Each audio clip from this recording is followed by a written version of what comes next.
Здравствуйте! В эфире информационный выпуск Амшикшара. Сегодня в выпуске.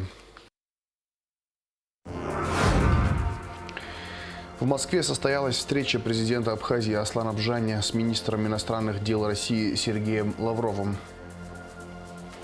Ротно-тактические учения 2-го отдельного мотострелкового батальона Вооруженных сил Абхазии прошли в Ачамчире. В Сухуми прошел круглый стол, участники которого обсудили ситуацию, сложившуюся на Украине, а также дали оценку происходящим событиям. 26 марта состоится второй тур выборов депутатов Народного собрания парламента Абхазии.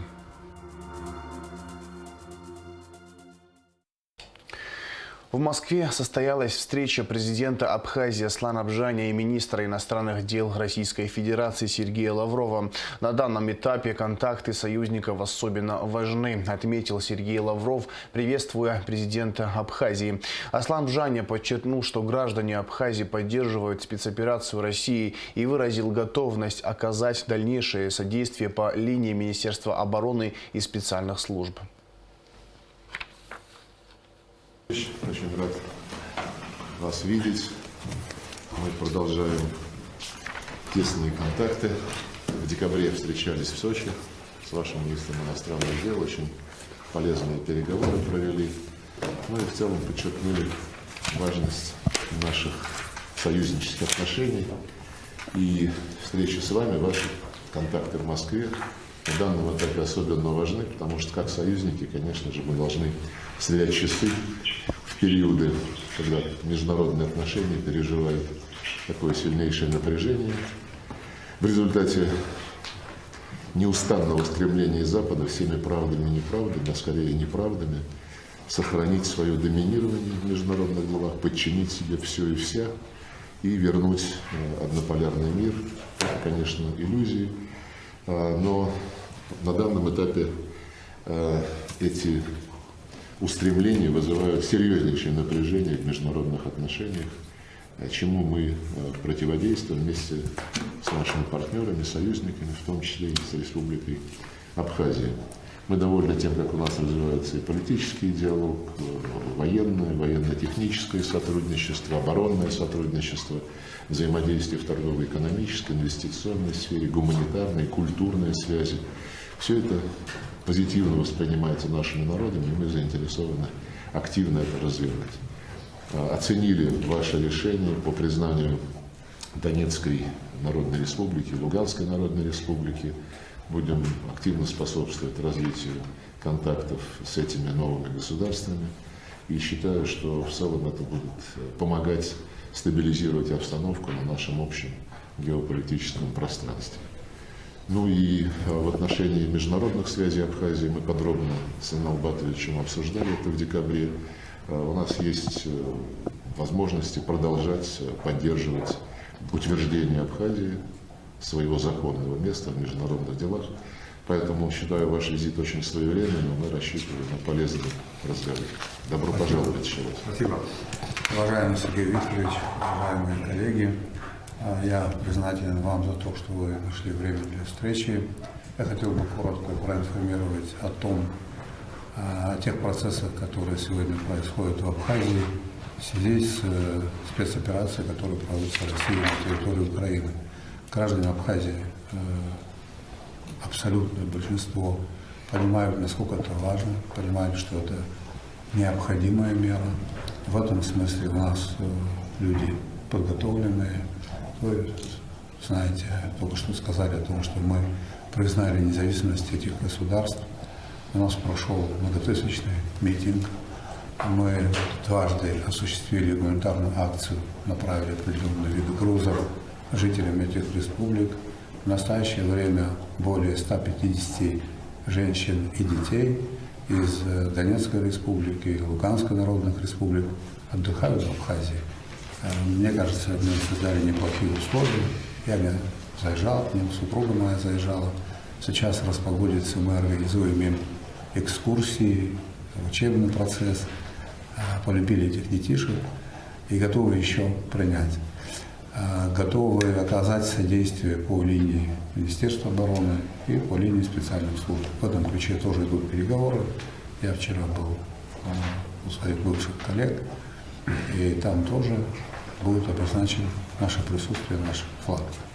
Поэтому я еще раз хочу подтвердить свое искреннее отношение от имени народа Абхазии, братской России. У нас единая и неразрывная судьба. Поэтому мы не будем жалеть ни сил, ни средств для того, чтобы эту ситуацию довести до логического и справедливого конца. В этом плане можете на нас рассчитывать. Спасибо большое. Состоялась рабочая встреча президента Абхазии Аслана Бжаня с заместителем руководителя администрации президента России Дмитрием Козаком. Обсуждался комплекс вопросов двустороннего социально-экономического сотрудничества, в том числе текущей финансовой помощи, энергообеспечения Абхазии и инвестполитики, ход реализации программы формирования общего социально-экономического пространства и другие, сообщает пресс-служба главы государства. Аслан Бжаня также встретился с заместителем председателя правительства России Александром Новаком. Обсуждались вопросы реализации дорожной карты по оптимизации энергообеспечения и разработки генеральной схемы газификации Абхазии, а также вопросы ценообразования на нефтепродукты. Как сообщает пресс-служба президента, Аслан Бжаня и Александр Новак обсудили и другие актуальные вопросы двустороннего взаимодействия. Актуальные аспекты международной информационной политики и текущие тенденции медийного пространства обсудили в Москве министр иностранных дел Абхазии Инал Арзенба и пресс-секретарь президента России, заместитель руководителя администрации президента Дмитрий Песков. Стороны согласовали вопрос оказания технологической поддержки со стороны Российской Федерации в целях модернизации информационных сайтов и систем Республики Абхазия, возможности прохождения ознакомительных стажировок специалистами из Абхазии в пресс-службе президента России, проведения консультаций по оптимизации имиджа Абхазии на международной арене. Ротно-тактические учения 2-го отдельного мотострелкового батальона Вооруженных сил Абхазии прошли в Очимчире. Учения проводились согласно плану боевой подготовки. За ходом учений наблюдали заместитель министра обороны Лизберт Пацхораглы и наша съемочная группа. Репортаж Алики Трапш. Личный состав 2-го мотострелкового батальона проводит ротно-тактические учения с участием резервистов в Очимчире на полигоне Нагвалоу с использованием боевых орудий, таких как танк Т-55, минометной батареи и зенитных установок. По легенде, учения в 20 километрах южнее города Очимчира со стороны моря, нарушив территориальные воды Абхазии, выдвинулись до 3 единиц десантных кораблей противника и предполагается высадка десанта в районе Нагвалоу. Отпор противнику будет давать личный состав 2-го отдельного мотострелкового батальона Вооруженных сил Абхазии. Будут располагаться мишени для мотострелковой роты. Это мишень «Живая сила». Для танков будут использоваться цели, которые находятся в глубине моря на расстоянии до 700 метров. Это искусственно созданные цели. Они будут использоваться также для зенитных установок. У нас была цель – это собрать резервистов, дабы использовать навыки, которые они приобретали при прохождении военной службы, а также показать солдатам, которые проходят службу, и как должны они взаимодействовать во время боевых действий с резервистами. Танковый взвод 2-го отдельного мотострелкового батальона выдвинулся на огневой рубеж для уничтожения десантных кораблей противника.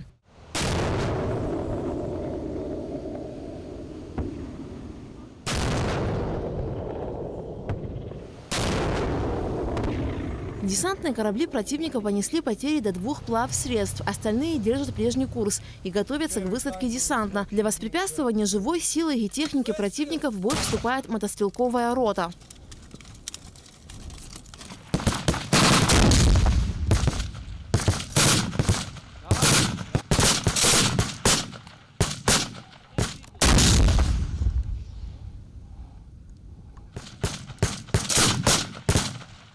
Минометная батарея 2-го отдельного мотострелкового батальона Вооруженных сил Абхазии по переднему краю обороны обеспечивает заградительный огонь по направлению выдвижения противника.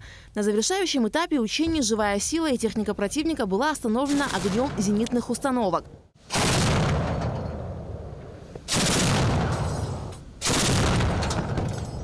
Заместитель министра обороны Лизберт Поцхоруглы подвел итоги ротно-тактического учения, отметив, что такие мероприятия способствуют повышению способности абхазской армии противостоять потенциальным военным угрозам. В наших учениях принимали участие танковая рота. В этой танковой роте половина резервисты, половина действующие военнослужащие срочной службы и офицеры. В общей сложности все прошло, я считаю, на хорошую оценку. Дальше будем развивать, продолжать. Ротно-тактические учения вооруженных сил Республики Абхазия проводятся согласно плану боевой подготовки. Алька Трапш, Алексей Гухава, Абхазское телевидение. Итоги ротно-тактических учений были подведены в Министерстве обороны. Вооруженные силы республики приведены в повышенную боевую готовность и в случае необходимости выполнят свой долг по защите суверенитета и независимости Абхазии, отметил глава оборонного ведомства Владимир Ануа. Мы внимательно отслеживаем процессы прохождения как на Украине, так и на Черноморском регионе в целом. Учения НАТО «Грузия-2022» ясно показали, что официальный Тбилиси не отказался от воинственной риторики и курса на вступление в Североатлантический альянс. Учитывая сложную военно-политическую ситуацию в регионе, вооруженные силы Республики Абхазия были приведены в повышенную боевую готовность. Проведены соответствующие мобилизационные мероприятия, а также внеплановые сборы и учения с личным составом резервных частей соединения и кадровым составом Министерства обороны.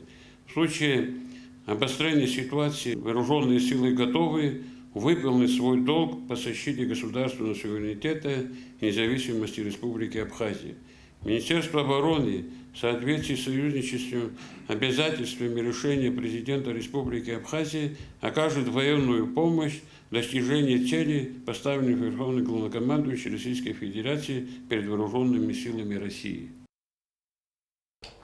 Абхазия и Россия. Проблемы безопасности. Под таким названием в Сухуми прошел круглый стол, участники которого обсудили ситуацию, сложившуюся на Украине, а также дали оценку происходящим событиям. Организаторами мероприятия стали Конгресс народа Абхазии, Центр правозащиты российских граждан в Республике Абхазия и Центр социально-экономических исследований. Смотрите расширенный репортаж в нашей сегодняшней программе после выпуска новостей. 26 марта состоится повторное голосование по выборам депутатов парламента Абхазии. При повторном голосовании кандидат в депутаты считается избранным, если он получил большее число голосов по отношению к другому кандидату, вне зависимости от количества избирателей, принявших участие в выборах. Повторное голосование будет проводиться по 17 избирательным округам. Все избирательные участки готовы к проведению голосования. Как и положено, они откроются ровно в 8 часов утра и закроются в 8 часов вечера. В Гудаутском районе в этнопарке Апсны прошел 3-й съезд профсоюза Федерации экскурсоводов Абхазии. В преддверии курортного сезона обсуждались актуальные вопросы сферы туризма. Выступавший на съезде председатель Федерации Дмитрий Габля, его заместитель Дмитрий Акуция и другие отмечали, что на экскурсоводов ложится большая ответственность в плане донесения до туристов достоверной истории Абхазии. Сегодняшняя повестка дня, пожалуй, самая, по крайней мере, актуальная. Это борьба с так называемыми нелегалами. Стала массовым явлением, особенно последние годы. Когда это все только-только начиналось, мы уже тогда забили тревогу. Мы давали понять об этом руководству страны, причем на самом высшем уровне. Не только Министерство туризма, даже на расширенном заседании Кабинета министров при президенте, еще в прошлом, это было как раз около 5 лет назад, мы об этом говорили, что проблема такая есть, но все осталось только на словах. Те, кто проводит такие нелегальные экскурсии на территории Абхазии, это люди, которые совершенно никакого отношения к Абхазии не имеют. В марте прошлого года в Очимчире начала функционировать автозаправочная станция «Подорожник». За год работы АЗС зарекомендовала себя как место, где можно не только заправить автомобиль, но и поесть и отдохнуть после долгой дороги. Репортаж Гугуцы Варданя. В 2021 году в городе Очамчира была открыта автозаправочная станция. На ее территории клиенты могут осуществить техническое обслуживание и мойку автомобилей, а также приобрести товары первой необходимости. Кстати, многие автолюбители заезжают сюда не только заправиться, но и выпить вкусный кофе.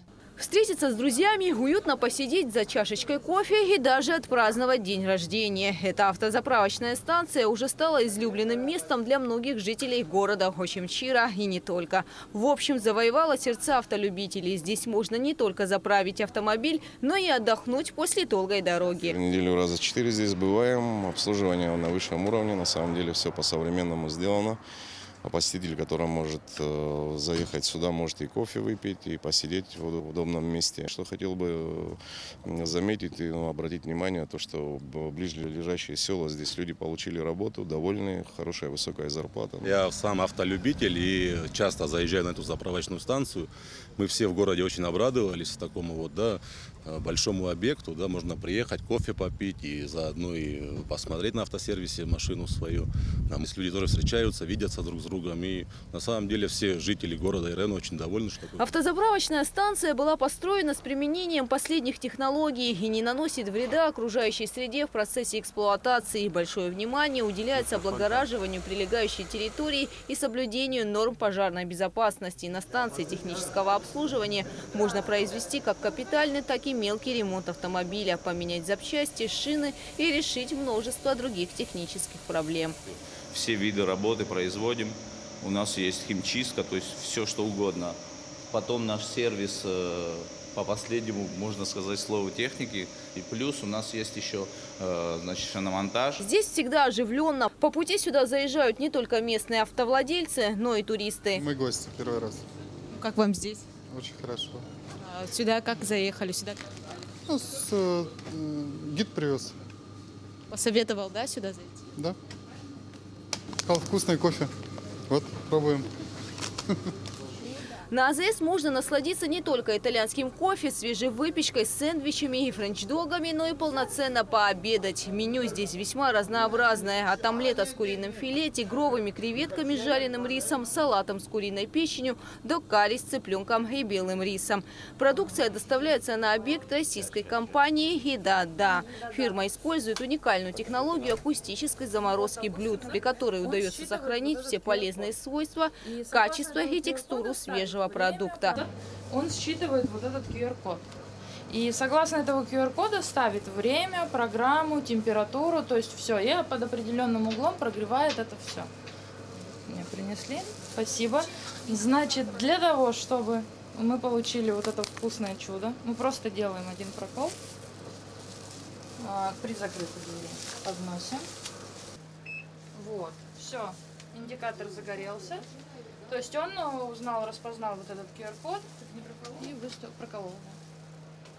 Все, закрываем.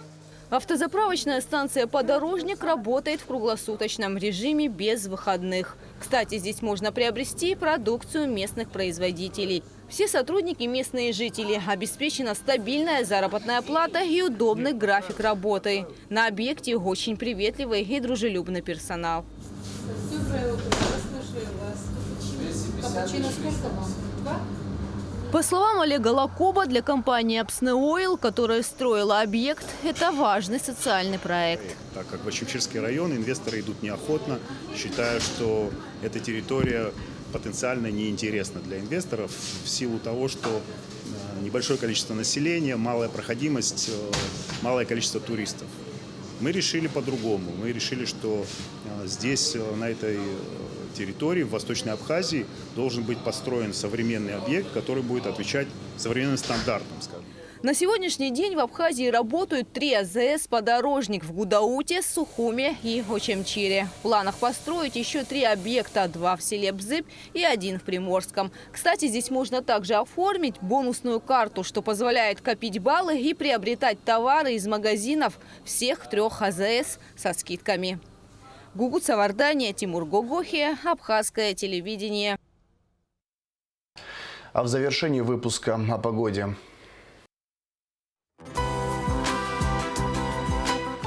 По сообщению Гидромедцентра, в выходные дни 26 и 27 марта на территории Абхазии ожидается облачная погода, временами дождь. Температура воздуха ночью 1,6, днем 5-10 градусов тепла. Температура морской воды плюс 8 градусов.